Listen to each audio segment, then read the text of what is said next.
Good morning বন্ধুরা, আজকে আমরা দেখব কি করে ইউকো ব্যাংকের থ্রেশহোল্ড লিমিট যে ফর্মটা সেটা কী করে ফিল আপ করতে হয়।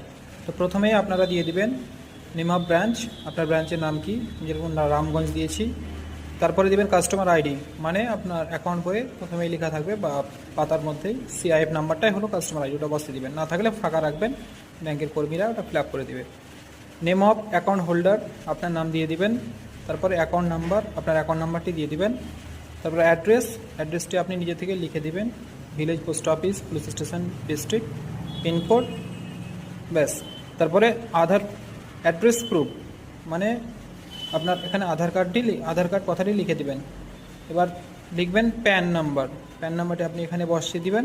তারপরে আপনার মোবাইল নাম্বার যেটা পাসবুকের সাথে লিঙ্ক করা রয়েছে। তারপর ইমেল আইডিটি আপনি এখানে লিখে @gmail.com লিখে দেবেন। তারপরে অকুপেশন সেলফ এমপ্লয়েড, আপনি যদি সেলফ এমপ্লয়েড হন তো সেলফ এমপ্লয়েড দিবেন, আপনি যদি স্যালারিড পার্সন হন তো আপনি এখানে লিখে দেবেন স্যালারিড। এবার আসছে ওল্ড অ্যানুয়াল ইনকাম, মানে আগে আপনার অ্যানুয়াল ইনকাম কত ছিল, সেখানে আমারটা যেরকম 2 লক্ষ দিয়েছি। তারপরে একটা আসছে নতুন annual income, new annual income, আপনার যত হবে তত দিবেন, আমারটা যেরকম 9 লক্ষ দিয়েছি। Reason for increasing annual income, তারপরে আসছে কি কারণে আপনার অ্যানুয়াল ইনকামটা বৃদ্ধি হয়েছে।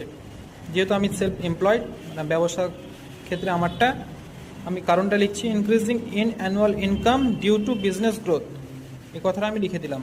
আপনি যদি স্যালারিড পার্সন হন তো আপনি স্যালারিড হিসাবে লিখবেন salaried increment and additional income, এভাবে লিখে দিতে পারবেন।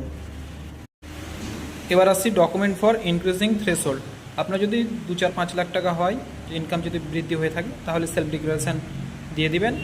আর যদি সেটা অনেকটাই যদি বেশি থাকে, যেরকম 50 লাখ, 60 লাখ বা 70 লাখ বা তারও বেশি, তো তখন আপনি আইটিআরের কপি অথবা ব্যাংক স্টেটমেন্ট কপি অথবা ইনকাম সার্টিফিকেট প্রুফ এ ধরনের কিছু দিয়ে দিবেন।